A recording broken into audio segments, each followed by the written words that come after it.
ముందుకెళ్ళిపోతే ముందుకెళ్ళిపోతే సరే ఇక్కడ చీకట్లో ఎందుకు తీసుకొస్తున్నామని కూడా చెప్పిన. కాదు కాదు ఇక్కడ కొంచెం తాగేసి వెళ్ళిపోదామని చెప్పి ఆ జంగల్లో తీసుకెళ్ళిండు, ఆపిండు. బీర్లు కూడా ఓపెన్ చేసిండు. నన్నే ఎక్కువ తాగమని ఫోర్స్ చేసిండు. అయితే ఇదేదో తేడా కొట్టింది.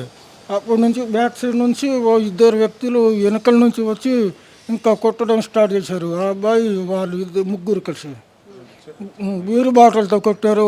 రాళ్ళు ఇచ్చుకొని బోర్లేసి కొట్టిండు. కొట్టారు ఆ, ముగ్గురు కలిసి. ఎంతమంది ఉన్నారు? ముగ్గురు మేడం. ముగ్గురు కలిసి కొట్టారు. ఎందుకు కొడుతున్నాను మీరు అడిగిరా? నువ్వు అడగలేను మేడం. అసలు బోర్లకేసి మీద కాళ్ళతో బ్యాక్ సైడ్ కాళ్ళతో దీంతో కొట్టడం స్టార్ట్ చేశారు. బాటలతో కొట్టడం, రాళ్ళతో మీద కూర్చొని నెత్తి మీద కొట్టిండ్రు.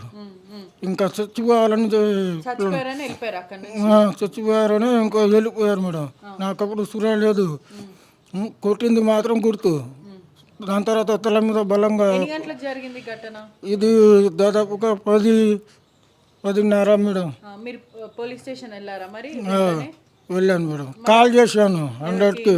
ఓకే 100 కాల్ చేశాను. ఇక్కడికి వచ్చినాక ఫస్ట్ హాస్పిటల్ పోమని చెప్పారు. హాస్పిటల్ పోయినాం.